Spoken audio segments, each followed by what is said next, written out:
Hello, Julie. So great to see you. Hello, Howard. So wonderful to see you.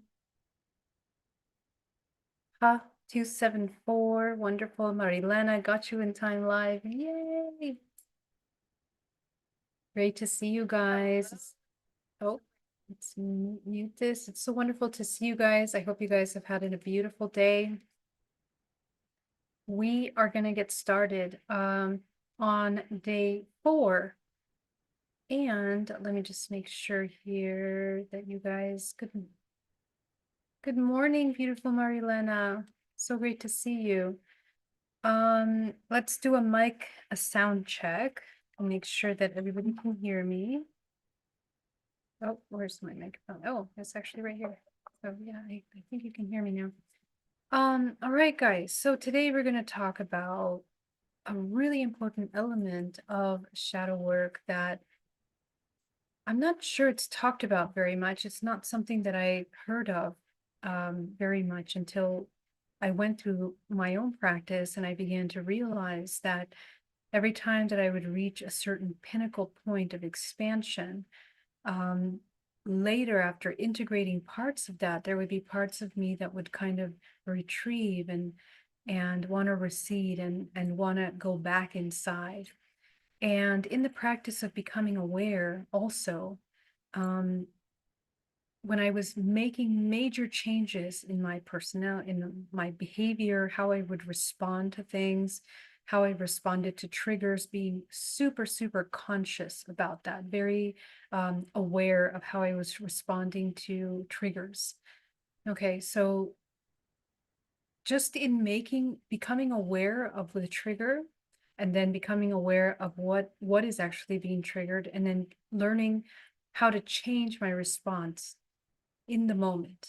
Okay, that's really the thing that is starting to really change the neural pathways like we talked about yesterday. But excuse me, something happens after that. Okay, what happens after that is that you begin to kind of take a look at the changes that you've made. And sometimes you don't recognize yourself. You don't recognize your experiences. You don't recognize your environment. You begin to notice that people that were very close to you, that have expectations, interactions with you, respond differently to you. Okay. And so sometimes that can be overwhelming. Sometimes that can be intimidating. We begin to discover that we might be a little isolated. The friends that we once had don't resonate with you anymore. You can't go back to having chaotic conversations with friends. You can't go back to toxic dynamic with families. You can't go back to that toxic relationship with partners. You don't want to go back to work where you have a lot of toxic colleagues that are constantly dumping, their emotions on you all day, or just constant unconscious behavior, because you're so aware, you're so very, very sensitive to these things now because you are deliberately practicing a state of awareness where you're becoming aware of these little subtleties, not only in yourself, but in others. And so it's at these points that oftentimes, and also many other points of our expansion, because that's a very deliberate expansion. When you're coming into the absolute present moment and being aware of yourself in the present moment, you begin to expand your senses into the deeper knowing of yourself, into the deeper knowing of everything that's happening. And we begin to feel fear. Okay, fear. Fear of isolation, fear of being different, fear of your authenticity, a plethora of different kinds of fears that start to emerge, fears that you didn't even know you had. And so today we're going to talk about that, okay? Because one of the biggest blockages in coming into our highest expansion, into coming into your highest self, is the fear of your expansion. Okay, so let's get into it, guys. I'm excited to share this presentation with you. And if you guys have questions, put it into chat, capital letters. Let's jump into it.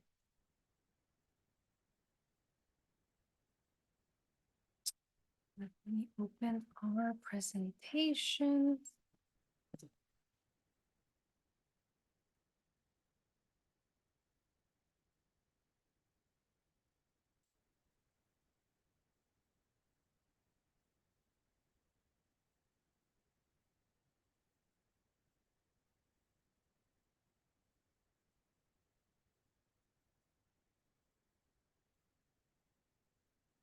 right, guys. So I'm gonna walk you through this, but it's not only is it a presentation, but it's also a live practice where I'm including a lot of practices inside of this presentation so that you can actually, go home and actually practice this. Okay, you're going to train yourself to begin to integrate this aspect of yourself.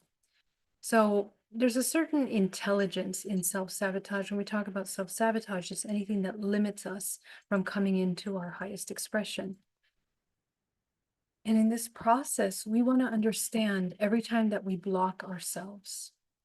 Now, in this shadow, we're talking about the shadow self, right? The shadow of yourself. When you start to uncover all the shadows of yourself and you start to realize that there's another part of you, there's a part of you that can come into more peace.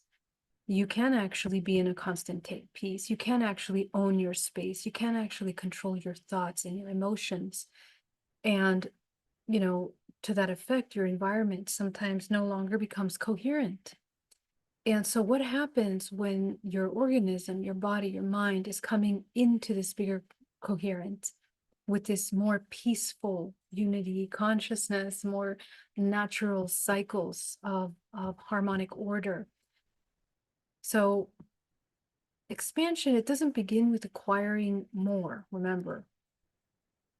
It's actually shedding the things that are blocking because you are already that expansive state. When the structures that one once organized an identity that can no longer contain conscious experiences, these consciousness, the organism experiences this transition as inability because every established pattern must reorganize before a more coherent order can emerge. What appears to consciousness as awakening is often experienced by the body as uncertainty. Because we talked yesterday about how biochemically, we talked about how we are addicted to these cycles. We talked about how, we wear these masks. There's so many layers of the shadow. And this is the layer of the shadow that wants to protect and hold on. Okay. So let's talk about the physics of expansion. Consciousness expands more rapidly than personality. Remember, it's a higher octave of existence. Okay. So, insight frequently precedes embodiment. Your insights that you come into, they precede embodiment. Your perception changes before physiology organizes, and the personality attempts to preserve continuity while consciousness moves towards greater coherence. Now, remember, I've showed you guys many times the image of an infinity cycle. And this entire construct, this planet Earth, this universe, these multiverses, within these 13 dimensions are moving through these different cycles. We are spiraling, we are going through these spiral motions in which we repeat certain things. And at some points in this movement of this spiral, things go faster. At some points, things go slower. Right now, we are hitting a very critical point in this acceleration of this movement in this spiral. Okay. And so what that means is that we are entering a higher octave collectively, and that includes you, your entire organism, every cell of your body. We are kind of coming into this higher octave collectively as a vibrational frequency. And so this is intrinsic to every organism. It's intrinsic part of this dimensional plane. It's part of how we're going to experience this dimensional plane because everything is evolving. That's a natural state of everything. And evolution includes life, it includes death, and this constant cyclical regenerative system of harmonic order. Okay, essentially everything moves towards entropy, and in that entropy, in the billions and millions of infinite things that exist within that massive creative potential, there is harmonic orders within the lower states of these systems. And so we exist in those lower states. So there is a self-organizing nature to this dimensional plane. Psychological friction appears when perception and embodiment develop at different rates. So this dissonance, this frequency dissonance happens in a couple different ways. And I kind of want to open another presentation because I'll show you something about the energy body. Well, let me actually come over here to this. See if I can show you here. Okay, yeah, this is a good image. So, you have your energy body. And so what happens when, the body um, is, let's say you have this incredible experience that you start moving your energy body and you start having these experiences interdimensionally. You start to have these incredible insights and these incredible knowledge downloads of information. And so, you receive the information, but why it's so important to integrate into the body is because if you don't integrate into the body, this information that's coming at a very high vibrational frequency, it can't enter the body, literally. It gets blocked. Why? Because at the crown, okay, remember your body is split up in 3 different energy centers. And we're going to talk about that in just a second. But these 3 energy centers managing everything, your endocrine system, nervous system, the physical body, the organs, it doesn't vibrate at the same frequency as the Shen, right? Which is this higher dimensional information. And so it becomes blocked. And so you have like this little funnel. And so this is where we start to accumulate energy at the crown and it just can't go into the body. And so what happens is that we experience a disconnect. We experience we become incoherent with the body. And sometimes this can appear as illnesses. I talked yesterday about symptoms of coming into energy contraction. Your body feels disconnected. You don't want to be in your body. You just want to be up here in this imaginal field of experience and senses. Um, and there's very little deep integration, right? So there's no actual embodiment. So we talked about different states of consciousness and in co-creation. And so while you're here in the lower states of creation, you literally cannot access these higher states of knowing because everything that comes from here is going to be filtered through these lower systems, right? And so the lower systems are managed by concepts of separation, okay? And so unity consciousness, of course, it's a place of pure knowing. It's complete integration of all separate parts of yourself. Okay, so let's just come back here and let's just keep going because, when we start to experience this psychological friction, we it's very common to see these concepts and think that they're completely separate from one another. It's very common to get confused.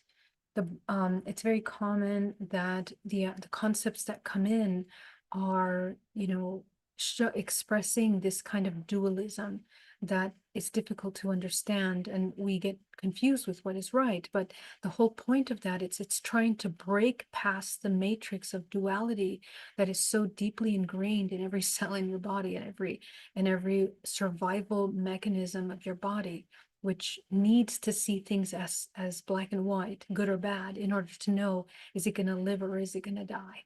Okay, so this is a part that the organism, it resists creator coherence because coherence is operating in a state of unity. It's going beyond this dualistic notion of everything. Okay, so the body organizes around coherence slowly. Takes time. It takes time to integrate this process. The nervous system stabilizes through repetition. Okay, again, neural pathways, repeating patterns. Greater awareness introduces unfamiliar patterns. More and more, you become aware of the things that the behaviors, the responses, the reactions that are just toxic to you, don't serve you anymore, are hurting you, right? Causing you terrible life experiences, and you're literally seeing them now. And this expansion, it requires an increased physiological capacity rather than intellectual agreement. This is really interesting, and it's one of the most powerful things that I realized later on in the journey, that in the same way that your mind is changing the way that it's perceiving reality, your beliefs are shifting. remember that when you're operating at a lower state, your energy body, it's not moving very much, okay? And chances are that you're also physically more disabled, meaning that, let's say, you're not as flexible, your body is not as flexible. Please understand, I am completely aware that every single human is completely different. Some of you might be more flexible than others, but however, somatically, if you begin to understand how the physical body somatically stores information, the more resistant you are to higher emotions like peace, harmony, love, compassion. The body becomes stiffer and stiffer and stiffer in different ways. It can be, uh, a lack of oxygen. It could be a lack of hydration in the body, right? We become dehydrated. You can develop some kind of illnesses, imbalances, immune suppression. See, suppression, everything is contracted, everything is suppressed, nothing's moving, nothing's flowing. And in the same way that our mind becomes rigid with concepts, so does the body. And so what I discovered is that when we're also operating and producing more bioelectricity in the body, it's really important to have a lot of hydration. It's important to muscle train, believe it or not. What I discovered is that the more that we train the muscle system, the chemicals that we're secreting in the body, which are producing um, and the movement of stagnant endocrine fluids, they help you develop gray matter in the brain, and they help you regulate the entire nervous system. So exercise, like yoga or whatever exercise that brings you into pure awareness with your body, connection with your body, whether that's weight training, whatever it is, but the formation of muscles in the body is actually biochemically a part of an ascension process. Okay. Now, this doesn't mean that, let's say you have some kind of illness that doesn't let you do any of those things. It doesn't mean you're not capable of doing that. But the body has a certain intelligence that it requires the movement of life force. And there's many different ways of unblocking life force. And, we'll talk about it another day, but in Qigong is one of the most excellent ways to see how that looks. In a lot of Asian cultures that practice Qigong, the elders are actually becoming stronger and stronger as they age, as opposed to weaker. Okay, it's really only in Western societies that we believe that as you age, you become weaker. It's a program of imbalanced state of harmonic order in the body. Okay, and it has a lot to do with coming out of harmonic order. A lot of the Asian medicines, traditional Chinese medicine, Ayurvedic medicines are working in harmony with circadian rhythms. Okay, and so we don't understand the connection between those circadian rhythms, biochemistry in the body, and the production of bioelectricity, which is connected to solar movement. Okay, so many things. It's very beautiful to talk about these topics, but physiologically also, we want to maintain a stronger capacity. And the growth of gray matter in the brain is the practice of cultivation of the stillness of this logical, the reptilian brain that wants to be in survival logic. Okay, so the body must learn to inhabit states of mind it already recognizes. And so gently we allow the body to learn. Let's talk about the energetics of contraction. Every contraction conserves organization. Okay, so this is really important to understand. When we're talking about coming into harmonic order, when you are contracted in any part of your mind, body, and soul, okay, you resist change, resist your true self, you resist your authenticity, you literally can't come into organization, okay, this harmonic order. Contraction may be understood as the reduction of the free circulation of life force, often leading to perceived need for increased control and self-protection. So every time I see someone that is constantly thinking, I need to protect myself, I'm being attacked, I'm being targeted, people are doing black magic against me, people are affecting me, attacking me, hurting me, Um, and trust me, I work with, you know, targeted people, people that are in survival mode, abusive survivors of abuse of every level that you could possibly think of. And I'm very well aware of the sub-layer, the subconscious programs that it takes to come into these constant states of profound separation. Okay. So when we are in deep states of separation, deeply dualistic mentality, creation state, we always look for control. Control is the first thing that we try to find, protection. Okay. So psychologically, it appears as hypervigilance, control, perfectionism. Those of you that are perfectionists, I was absolutely raised with perfectionist brainwashing. And so, that's another thing you have to learn to come over: emotional guarding, withdrawal, compulsive certainty. Okay. Somatically, it appears that diaphragmatic restriction. We talked about that. The breathing becomes really shallow, the muscles become really contracted. We literally can't take full belly breaths. Okay. And check in right now. Where are you at? Okay. Taking a really nice full belly breath into the body.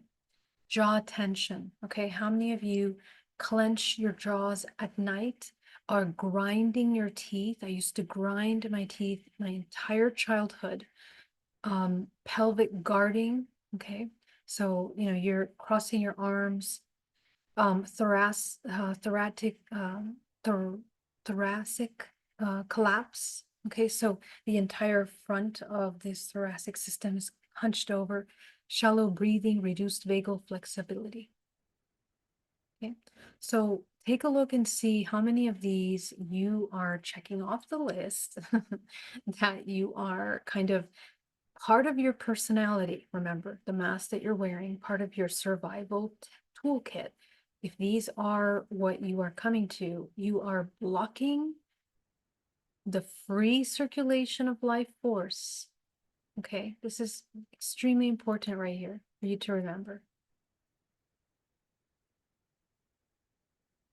Why greater consciousness can feel unsafe.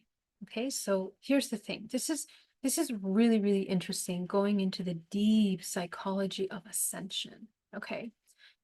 What happens when we have to break generations and generations of repeated cycles of behavior, and you literally have to become a completely different human being, a completely different being? When we talk about the creation of the new human, is it new? No, it's not new. Okay, we have Jesus Christ, Krishnamurti, all of these ascended masters, Krishna, Buddha, all of these incredible ascended masters that are an example of what happens when you go outside of the matrix, right? You tap into your activated senses, you are able to channel information, you're able to heal your body, so on and so forth. What does that look like in a society, right? Because we know what it looks like on a mountain meditating in peace. What does it look like when it's actually integrated into society? So the organism has developed around predictable conditions. These are the cyclical patterns that are ancestral, creating a sense of safety and familiarity. However, as consciousness expands, it initiates a profound chain reaction throughout the entire being. Okay, so those of you that are trying to go beyond this limitation, please understand this is why love, which is not a romantic emotion, is the unifying force of your entire force field. Okay, love is the unification of yourself with the spirit. Okay, the integration of the spirit into the body. And you begin to come into these 5 main elements. Okay, so number 1, greater presence. Okay, so coming into full presence is going to be very uncomfortable for the average person because, again, you're wearing masks for survival. You want to be liked, you want to be approved, you want to be loved, you don't want to feel rejection from anyone. And so we hold on to all these little concepts, right? So number 2, greater perception. Okay, we change in our behavior. You're no longer looking for dualistic things to attach to or to become or to identify with, which changes your behavior, changing your relationships, the people that you hang out with. If your best friends are all super black and white minded and they want to be all part of this one party or this other group or this concept or this religion, this one thing, it's going to be very difficult for you to associate with them because the mentality will be very dualistic and you will feel this is where we start having the archetypal element of the wounded healer, right? That feels unworthy in these circles. And it's just a matter of shifting in your perception, which then allows you to change the circles that you're interacting with. So it's going to feel unsafe because you need to make decisions. And sometimes we have to let go of those relationships that are in different levels. Now, I just want to be really clear that when you reach any of these states, this is definitely not something that is creating an egoic spiritual ego, okay? Because that's another downfall that we'll talk about later in this series. It's a shadow, which is the ego shadow, right? It's sorry, the spiritual ego, right? You think that you've achieved something, you think you have a greater perception, you change relationships because you think you're better than other people. And that's not exactly what we're doing here because actually a person that is actually coming into greater consciousness comes into absolute neutrality, okay, non-judgmental observation. And so that's a whole different ballpark. You're not looking at things as separation, you're looking at things as unity. And so when you make the decision, let's say, to no longer hang out with someone, you're looking at what's the most compassionate for you, for them. You understand your role is not to change other people or to impose your thoughts on them. And that's really important because you can interfere in their path in a very, very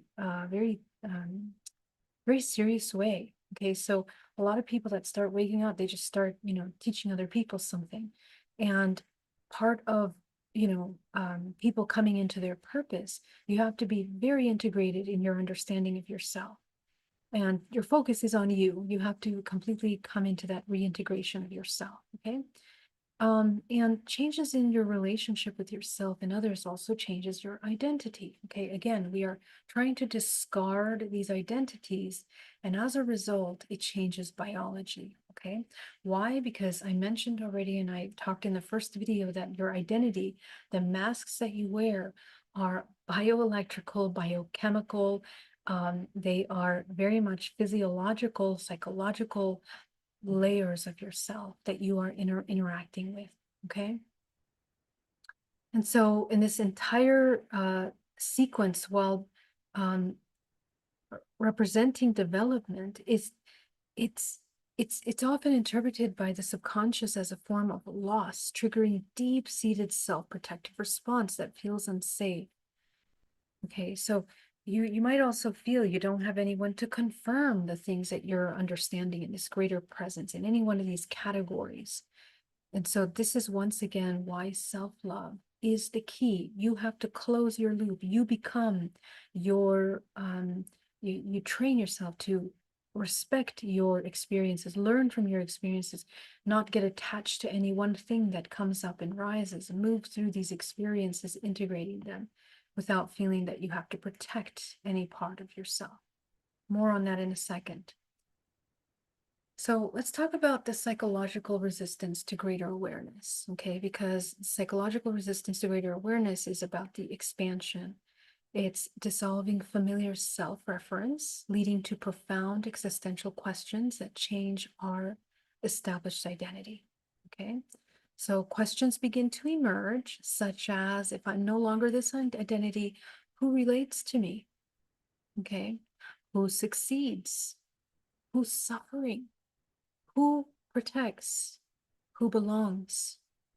The personality experiences these questions as profound instability because its continuity depends upon maintaining a defined and predictable self-concept. So I just want you to take a moment and observe if you have reached these questions in your journey. As you begin to observe yourself, The somatic signature of spiritual resistance. Observe how the organisms respond immediately before genuine expansion. Common physiological expressions include sudden fatigue, increased muscle tone, breath restriction, digestive change, sleep disturbances, emotional numbness, compulsive distractions, inability to remain present. Okay. So if you are experiencing spiritual resistance, which means the resistance of your most authentic self, the the integration of your higher self, these are some of the symptoms that you might be experiencing. And sometimes these are the root of very long-standing diseases. Sometimes these might be the things that you keep running through. And in reality, once you accept these layers of change in yourself, these symptoms start to dissolve in the body. Okay. These responses often appear precisely when deeper embodiment becomes possible, indicating the body's protective mechanism activating against perceived threat. Okay, so this is operating in the subconscious mind. Okay. In this case, self-sabotage, it becomes a protective. It's not irrational. The visible versus the mechanism. Man ordinarily believes that whatever obstructs his intention is his enemy. Okay, he sees hesitation, delay, retreat, confusion, loss of energy, and inconsistency as defects of character. Yet this conclusion is premature because he has observed only the visible behavior and has not yet discovered the mechanism from which it arises. Okay, every repeated psychological action has a reason for continuing. The reasons may have disappeared from conscious memory while remaining entirely active in the organization of the organism. Two voices, one person. A person says, I want this. Another part of the organism says, this must not happen. Both movements belong to the same person, yet they arise from different levels of organization. This is why intention alone is insufficient for transformation. Okay, it's not just in the mind, it's not just a concept, it's not conceptual. The conscious mind can desire expansion while another structure within the personality has already associated expansion with danger. This is very true for those of you that are experiencers of things that have scared you. And it's always when we enter these dimensional awarenesses, every time your body starts to, your vision starts to expand beyond the physical, and you begin to see ghosts, elements, lights, energies, it's very common for people to want to just retreat from there and get scared. Okay. I hear it all the time in my sessions. I'm scared. I'm scared of this part of me. I'm scared of seeing everything. And what it actually comes down to is that we are afraid of truth, okay? Because you know that you are this infinite being. If you go back to yourself in the womb, you will know that that's an innate understanding of yourself before you were programmed, before you came into this life. The second movement is usually older, faster, and more deeply embodied. It does not argue, it acts. It produces fatigue at the moment action becomes necessary. It produces uncertainty when the path becomes clear. How many of you have received downloads of information and then you are overwhelmed by that information, so you just start to get really tired every time you need to do it, or you just want to go right back to the same job that's not good for you, okay? The same behavior, the same action, okay? And then you start to think that you are confused, that you don't really know, when you actually do know, okay? And so notice when that comes up. It can come up in your relationships, it can come up in your career, it can come up in your family dynamics, it can come up in something that's part of your purpose. It creates conflict when stability begins to emerge.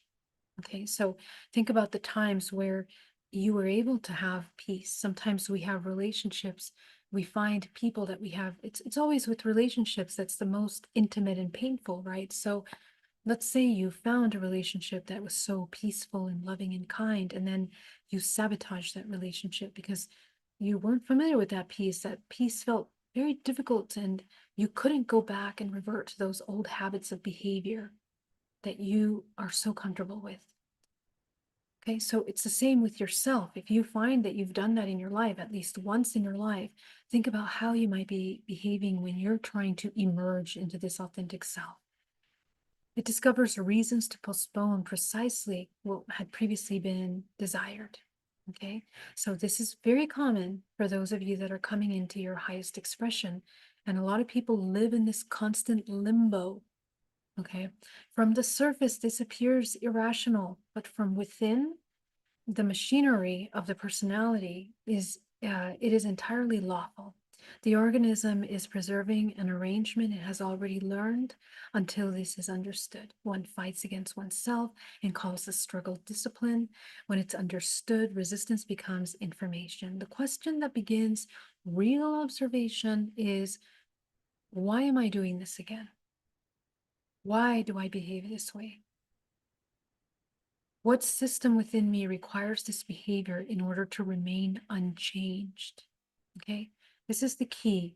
The most important takeaway for this slide is that you are able to ask these questions in your meditations.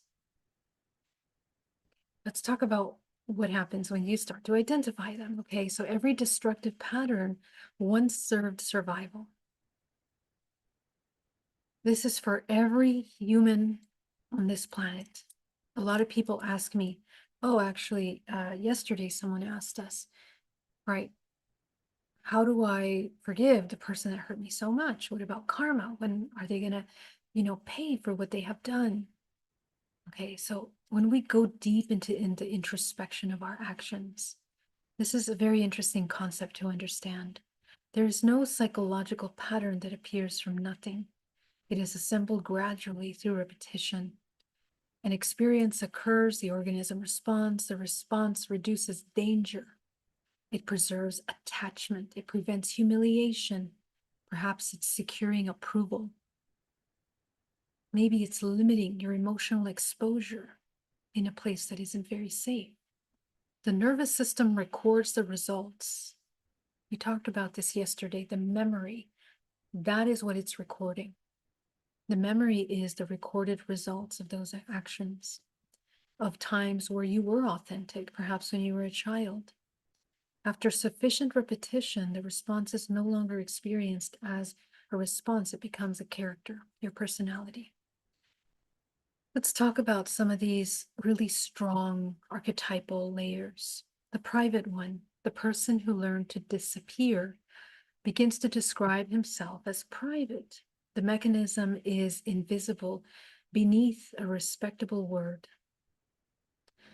The sensitive one, the one who learned to anticipate emotional danger, calls himself sensitive. Vigilance is remained as depth of feeling. Yeah.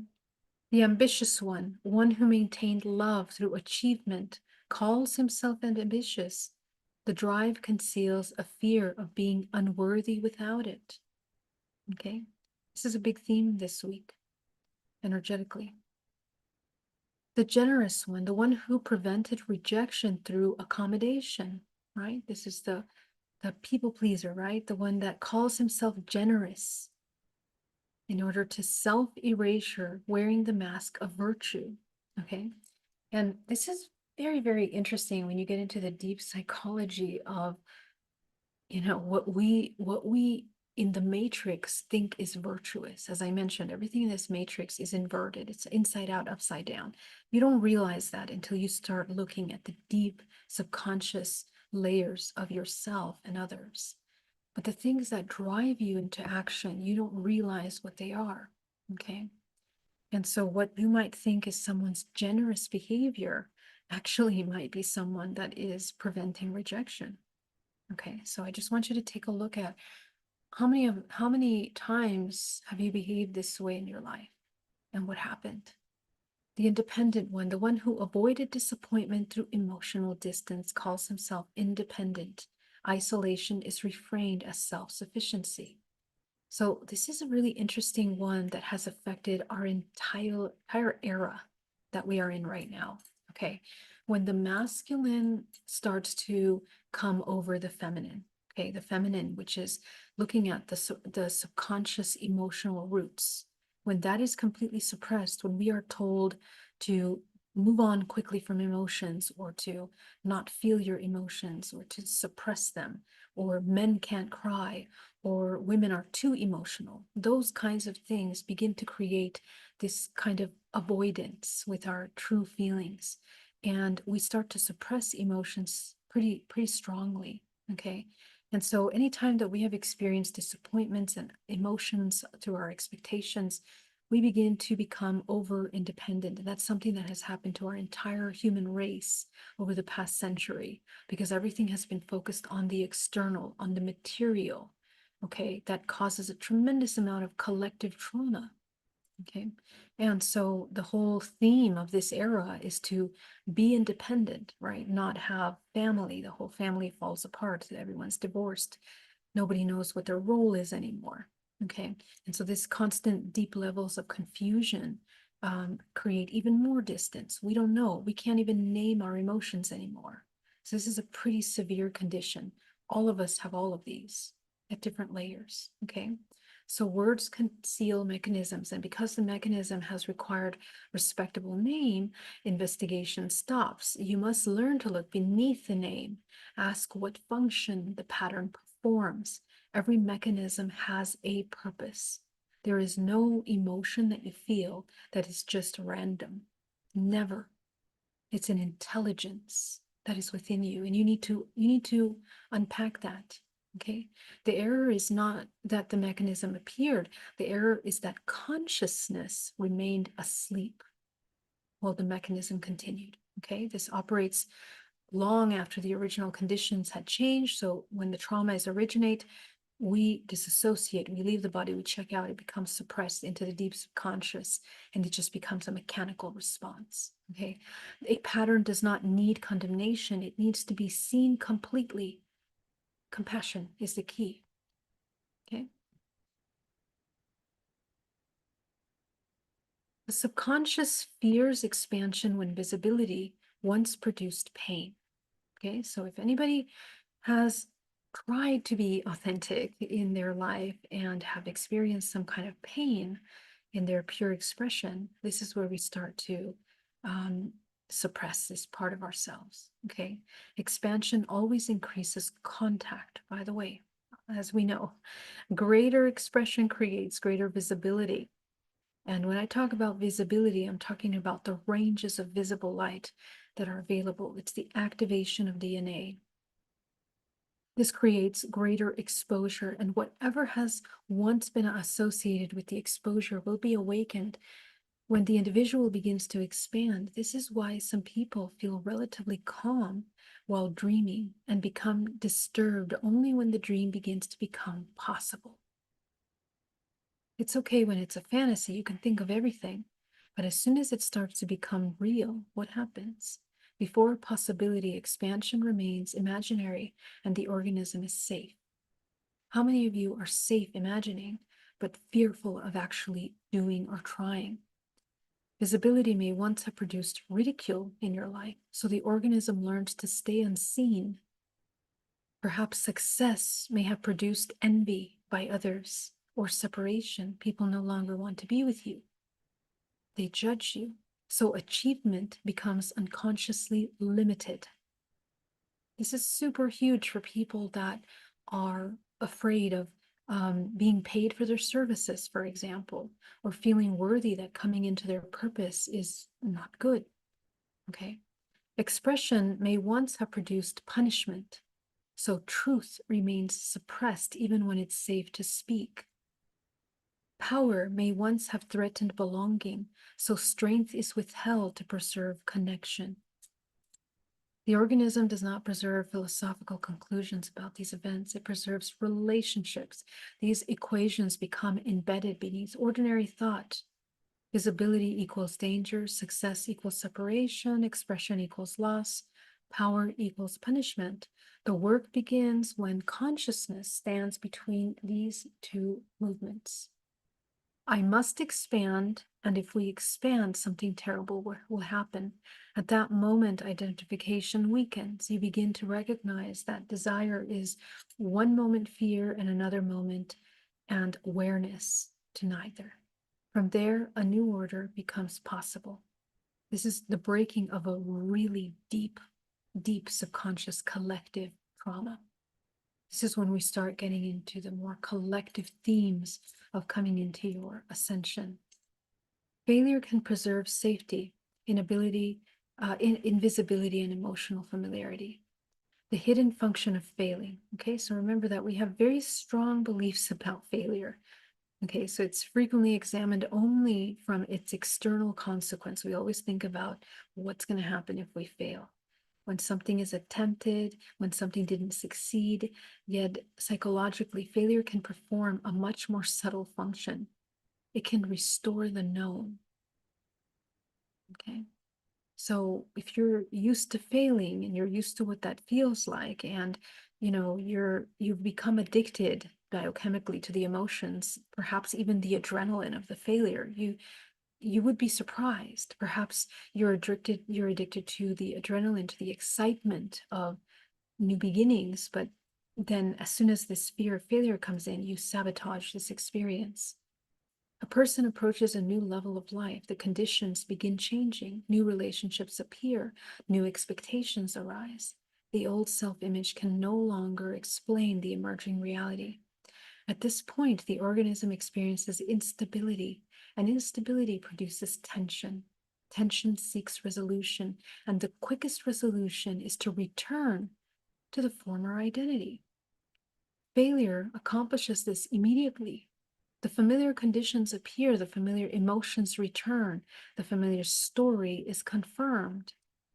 Those of you that keep repeating the story of your trauma, the nervous system relaxes, the person suffers consciously while becoming regulated unconsciously. I want you to ask yourself, what is failure preserving? Invisibility, remaining unseen and therefore safe.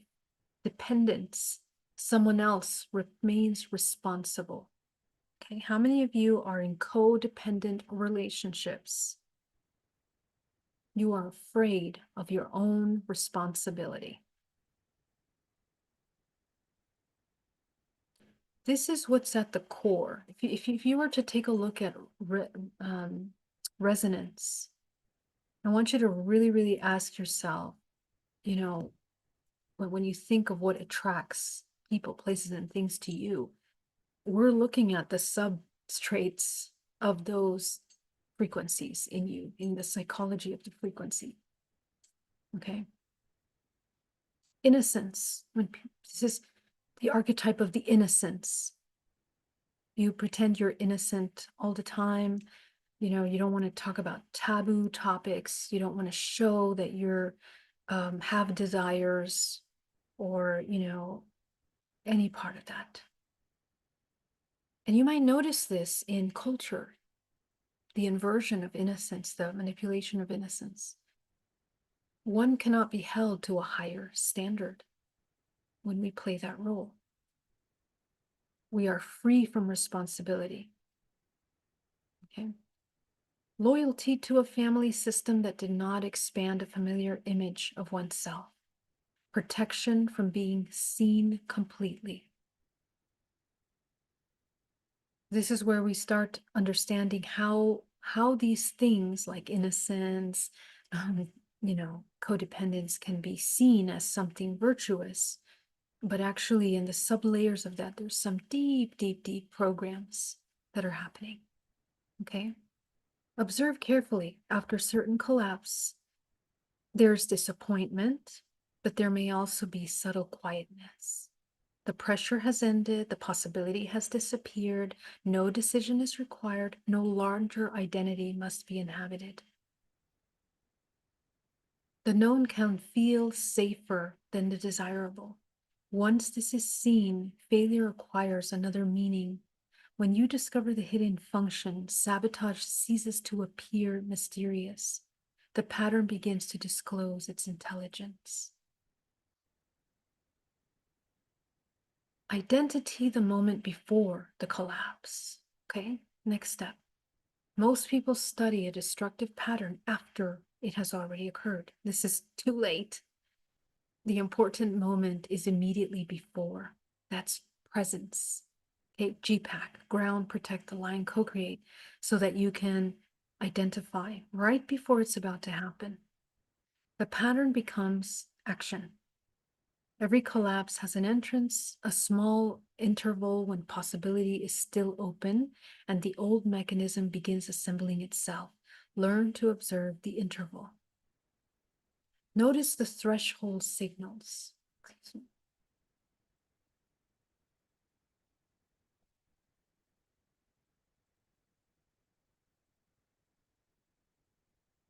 So right here is an instruction manual for your meditations. Okay. Notice the threshold signals. Perhaps confidence suddenly becomes analysis. Perhaps excitement becomes enthusiasm. Perhaps clarity becomes doubt. Perhaps intimacy produces irritation. Perhaps success creates the desire to disappear. Perhaps a simple task suddenly feels impossibly complicated. Don't interfere, observe. The mechanism must become visible in motion. Resistance is not the enemy here. It is the messenger. The goal is not to stop the pattern immediately, but to develop the capacity to see it operating in real time. And that way you can map the sequence. What happened externally? What's the trigger? What sensation appeared first? How did that trigger affect the body? What thought followed? What emotion came up? What action became inevitable afterward? Okay, this is amazing. Through this study, self-sabotage changes from an abstract idea into an observable process. Whatever can be observed can eventually cease to be completely mechanical. This is the real shadow work. The gap between stimulus and response is where your freedom lives. You cannot access free will until you have embodied this process. And every moment of every day becomes this process of awareness. And the question that I want you to ask once you identify is, what does this behavior protect me from? Okay, and it's not a question from accusation. It's not a judgmental question. If this comes from judgment, your defense mechanism, the reptilian brain, is going to come to your defense, the ego, right? The personalities that have entire structures biochemically, emotionally, to maintain a certain state in the body. If it's asked with frustration, the mind will manufacture an answer. If it's asked quietly, the organism may reveal this subtle understanding. So I want you to sit with the behavior itself. Don't begin with its consequences, enter its function. What do I mean? Let's look at procrastination, okay, which is most common. If I procrastinate, what disappears? What disappears? What are we avoiding through that procrastination? What do we not want to feel? What do we not want to know? What do we not want to see? What do we not want to take responsibility for? What do we not want to acknowledge? Perhaps an expectation of perfection, perhaps the risk of being judged, perhaps a responsibility you're not yet ready to carry. Okay, this is a big one, guys. It might be a procrastination to leave your job. It might be a procrastination to change relationships. It might be a procrastination to speak up.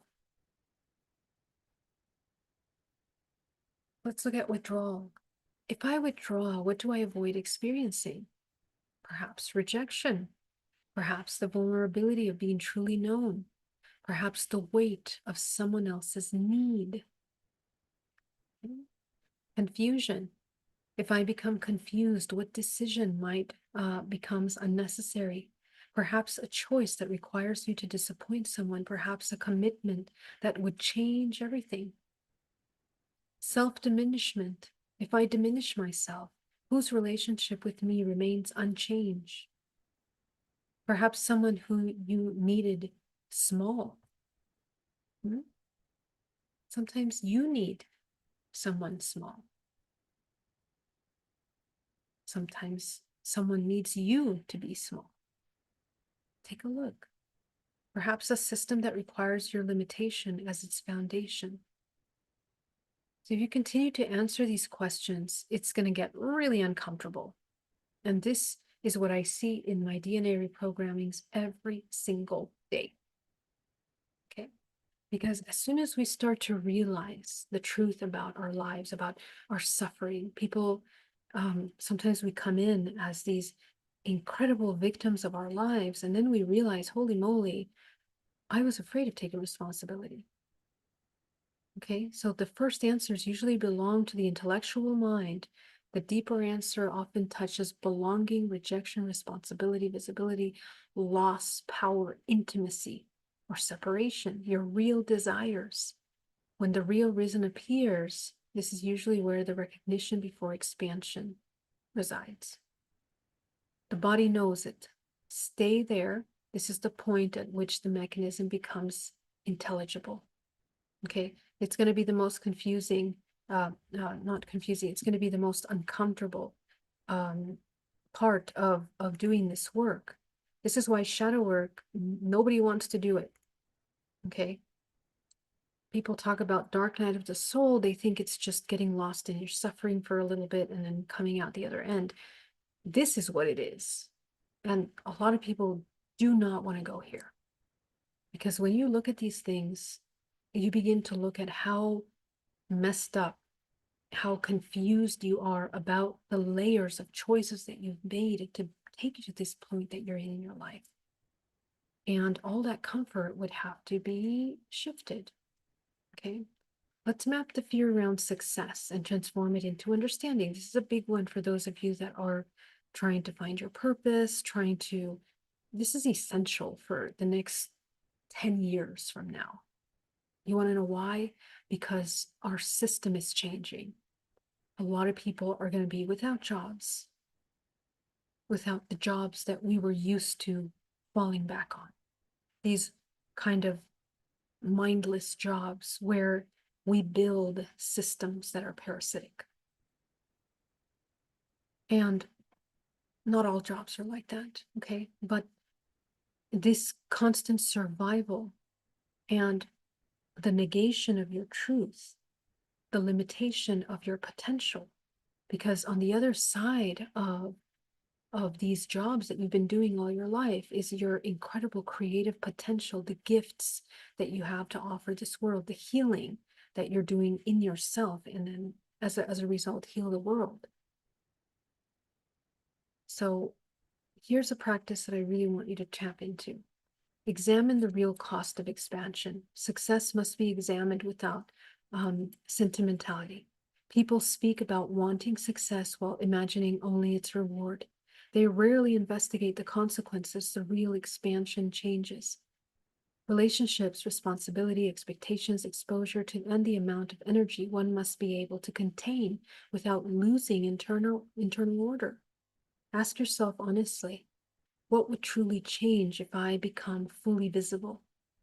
Who would see me differently? Who might leave? Whose approval might disappear? What responsibility would I have to accept? What excuse would I lose? What identity could I no longer maintain? What would become impossible to pretend? The purpose is not to frighten yourself. The purpose is to remove fantasy from expansion. This is one of the key things that a lot of people don't talk about. When we think about ascension, it's one of the biggest injuries that the new age systems have done to spiritual progression. We have turned spirituality into a fantasy world.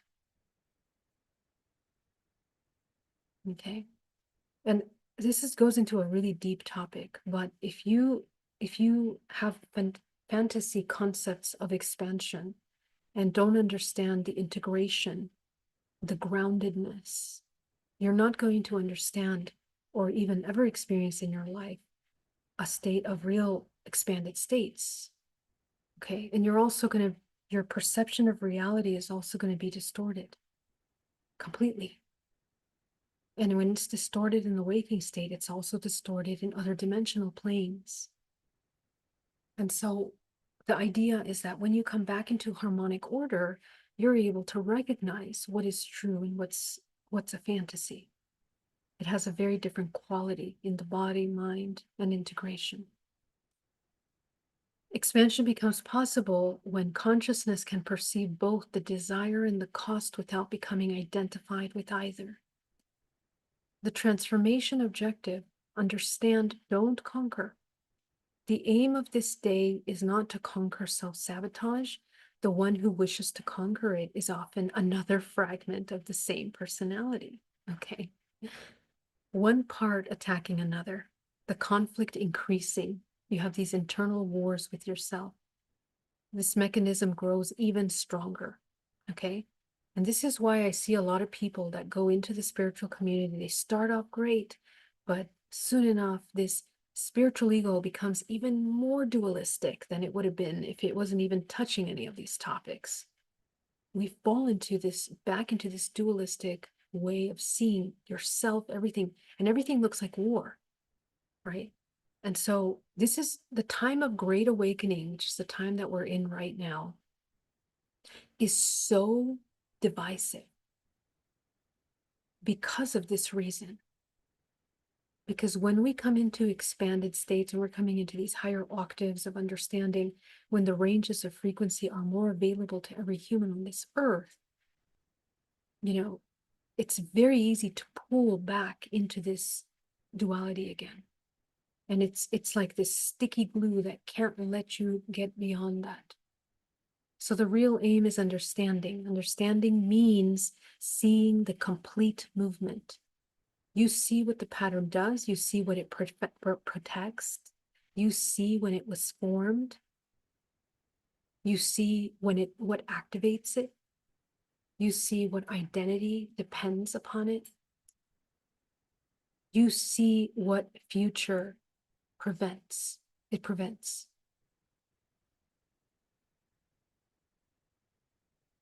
Okay.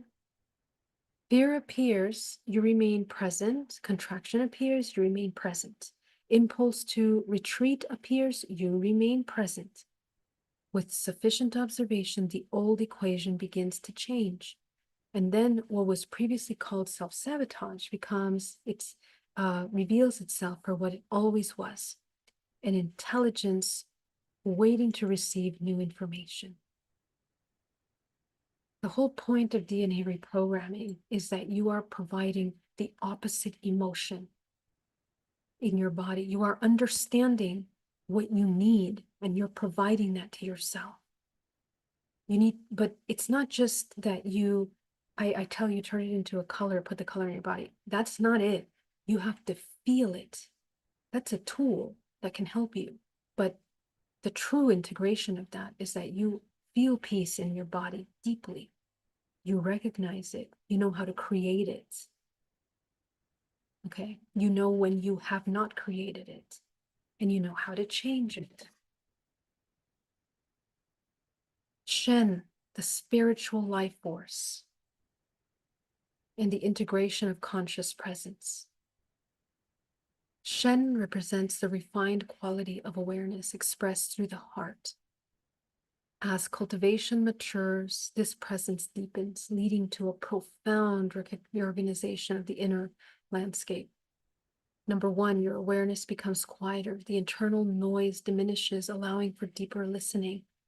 So the logical mind becomes quiet. You're still logical, but you're at a higher logical order. Attention becomes continuous. Perception becomes less fragmented. Emotion becomes less reactive. Feelings are observed with equanimity, not dictated by external events. Presence organizes physiology. Consciousness actively shapes the body's subtle systems rather than merely observing them. So many people ask me, how do I create a Merkaba? This is how. This is how you create a Merkaba, right here. There's no other way. You can't imagine a Merkaba in your body and it's there. That's why I always say that the alchemy, the shadow work, is the key to the reorganization of this beautiful system of light. Okay. So from this perspective, integration is not an escape from embodiment. It is the increasing participation of conscious presence throughout the entire organism. Okay. The mind becomes less divided, the emotions become less turbulent, the body becomes increasingly available to awareness. This is where you start to activate your higher faculties. We're going to talk about that this weekend. Any of you that want to join me in the Intuition Masterclass, this is it right here. Okay. The 3 centers of integration. We talked about the 3 dantians: the mind, the emotional field, the body. The mind gradually ceases compulsive prediction. Attention becomes stable. The emotions become informed, not an identity. Feeling is experienced without psychological occupation. Compassion expands naturally as fragmentation decreases. You know, the key to integration of shadow work is compassion. And sometimes it'll take a long time to understand the real meaning and the real purpose of compassion. It's one of the most powerful, most unifying energy emotions that you could think of. Okay? The body ceases functioning primarily through defense organization. So everything we talked about yesterday starts to change. Okay. Movement becomes fluid and uninhibited. I was just watching a reel from a friend that practices somatic dancing. Okay. And it's so interesting how he describes that when people come to his somatic dancing, they're very inhibited. They don't want to move. They're afraid. They're ashamed. All those emotions start coming up. And then when they start moving their body, when they start letting go and doing that shadow work, now they can be free, authentic. The word is authentic. Okay.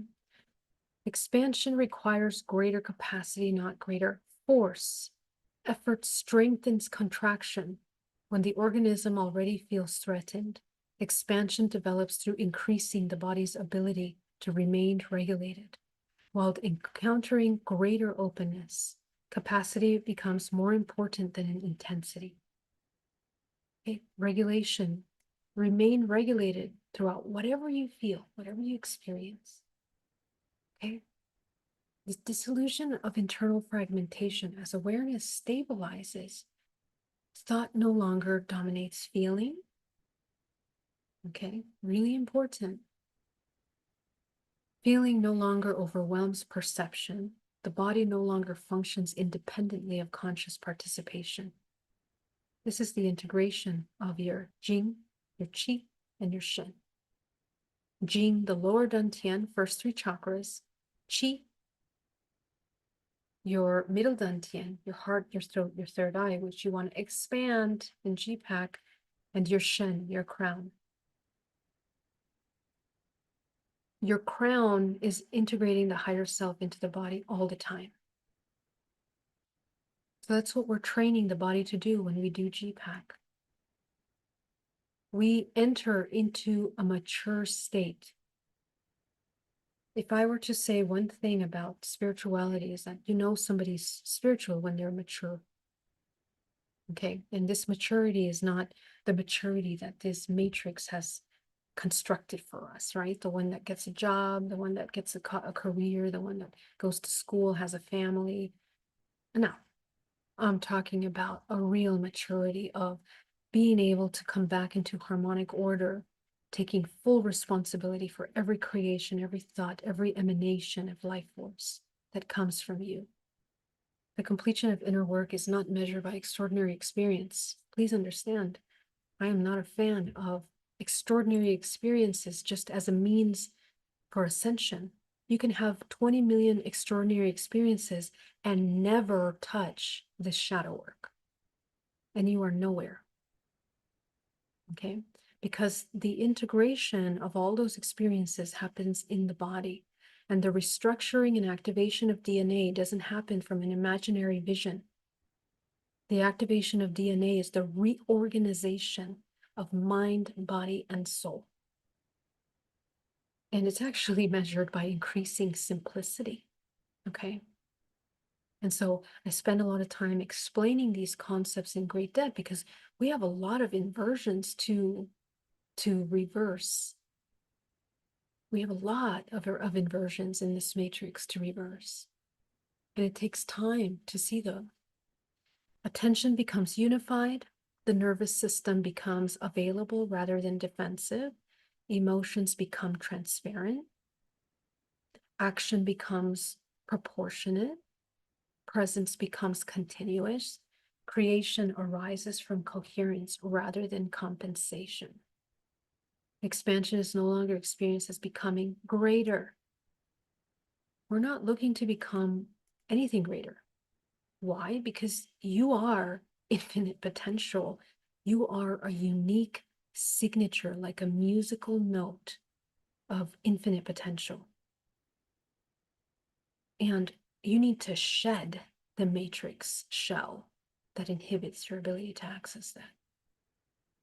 This is experienced as progressively removing the structures that are interrupting that natural expression of one's deepest nature. Your highest self. This is an intrinsic part of you. Okay. So this is the end of this topic. And I just want to remind you that, those of you that are working in this process of coming into the shadow work, there's literally 30 days of this stuff that I'm going to go through with you guys. Okay. And I really hope that this helps you in your shadow work, because I believe that shadow works is something that a lot of people talk about, and it's been trained by the initiates in these ancient mystery schools, because it's not um it's not it's not seen as something that is so easy, right? Guys, I want to thank you so much for joining me today. It was such an honor to share this with you. I hope that this helps you guys. And I'm just going to just jump in the chat really quick. If you have any questions, go ahead and let me know. God, so many of you, welcome. Thank you so much for joining me today. Let me just come over here into the chat.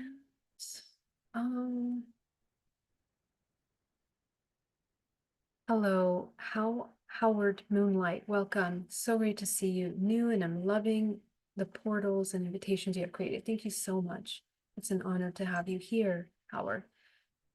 Kevin, so great to see you. PJ, Geraldine, yesterday you said that karma in cause and effect is not punishment.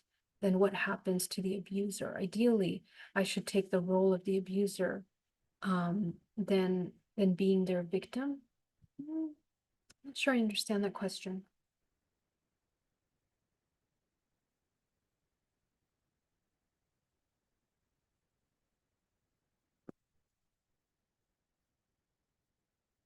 Then what is the consequences for the abuser? How karma law of cause and effect plays out for such abuser? Yeah, so actually yesterday I was mentioning to you, and I hope you also got from this presentation, that, cause karma is simply cause and effect. So essentially we're just learning to take responsibility for our actions. So they, as the abuser, may or may not take responsibility for that action. However, I also want to impart on you another concept that is really important to understand, that many people don't want to understand. Okay. In this dimension of feeling, sensation, and the physical body, we make choices about what we're going to experience, and we make choices about what we're going to experience based on the ancestral bloodline that we incarnate into. You incarnate into that ancestral bloodline because you have chosen to experience certain specific archetypal experiences. Okay. And so if you chose to experience a lot of abuse in your life, you are going to co-create that with certain people that have also co-created that design of an experience with you. Okay. So whoever is the abuser um, agrees to play this role, you agree to play another role. And oftentimes you find that you have many lifetimes switching these roles until you learn and you remember, you know, your power within that role. You remember who you really are, not this human experience.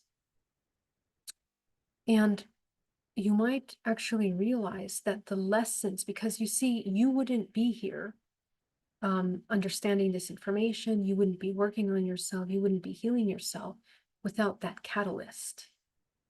Okay, so abusers play a role of catalyst. They provide this catalysm for us to move into different octaves of understanding, move us out of these stagnant roles. Now, if you are, and this is the law of accident that kicks you back into consciousness so that you can wake up again, right? Because when you chose to be with that person, let's say in this example, which is a simple example, very common example, but hold on, I'll get to that in a minute.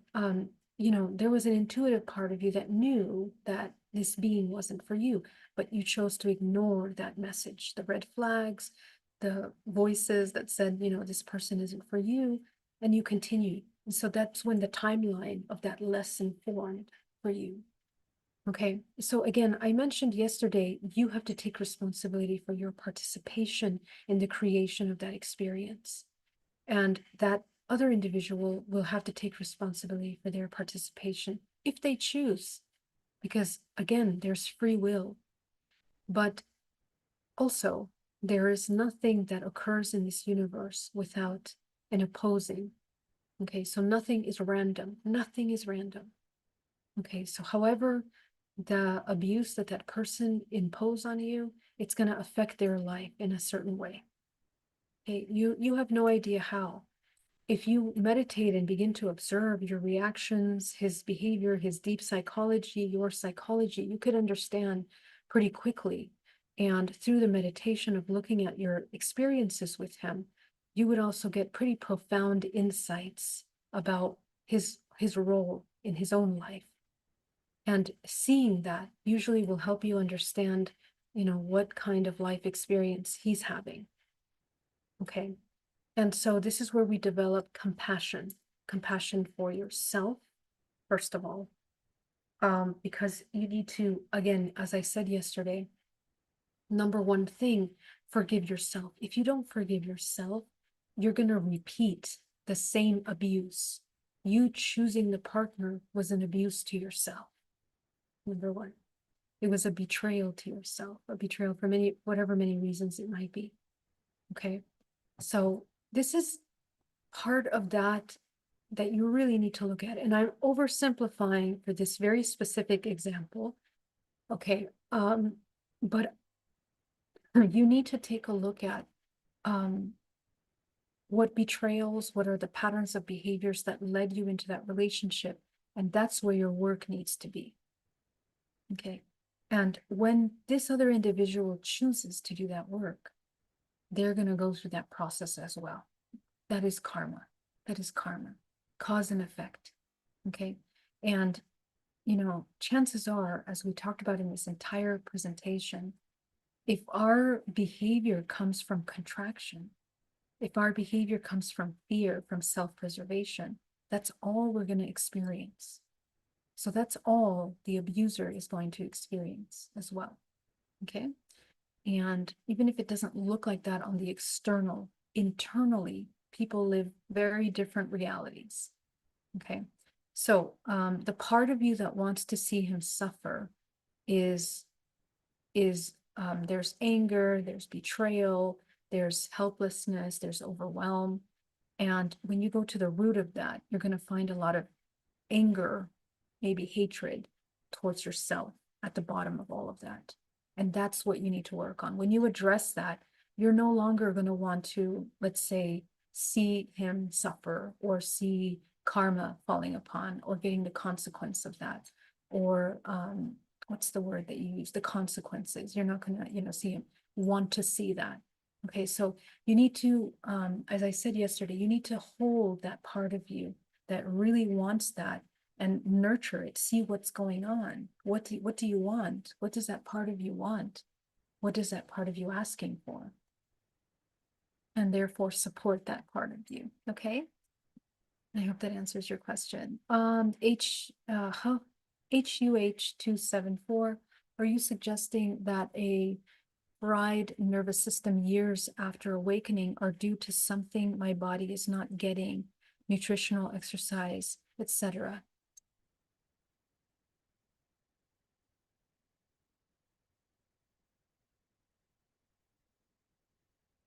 Yeah, I answered it. Thank you. But great question.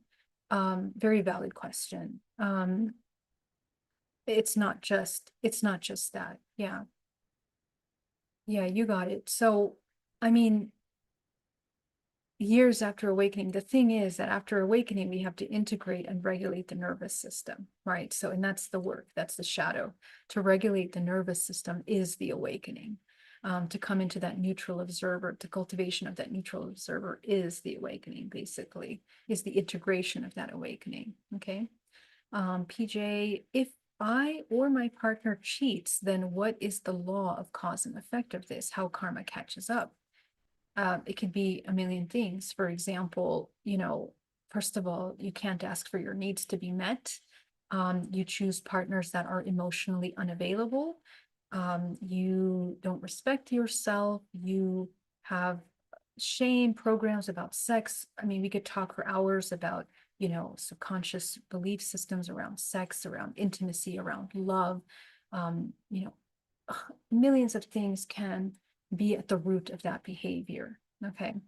And so to really understand that is that, karma is you never being fulfilled in a relationship, you never feeling true love, you always being in this constant void, trying to fill that space with something else, whether it's sex, whether it's a new fling every week, whether it's the adrenaline of cheating and lying and deceiving another person. You see, you're living in a hell. You don't know it though. You don't know it. You don't realize it, right? And so when you do realize, that's when it catches up to you and you begin to realize what you have done to others, what you've done to yourself, what you've done to your children, what you've done to your family system, what you've done to your career, millions of things. Okay. So part of spiritual maturity is coming into right perception about things, right? Because when we're in this survival state, we see things, again, very dualistically. When you start to see them from further perspective, that's when you start to see things as a higher order, and you really understand them. Yes, teeth cleansing. Yep, yep. And grinding. Yep. Geraldine, this work is inner work. What about outer action? If someone is abusing, ideally we need to remove and walk away after verbally putting them back in the place, then stuff up and walking away. Why should we not reach out to the former abuser and put it in writing that I know what they did to me? Yeah, so I think that a lot of these questions are coming from the pain part. And so it's really important to take a look at, as I mentioned today, I'm pretty sure I answered these questions in today's presentation because as you can see, your external actions have to be in alignment with your core values, your real core values, not the values that are created from the survival personality. Okay, the personality that is the defense mechanism can have a whole nother set of values that are based on survival. Okay, and so when you come back into harmonic order, your priorities change, the way that you understand your exchanges change. Okay, and so essentially how you react to those triggers are going to be completely different. Okay, so I would take a look at that. I would take a look at that. Um,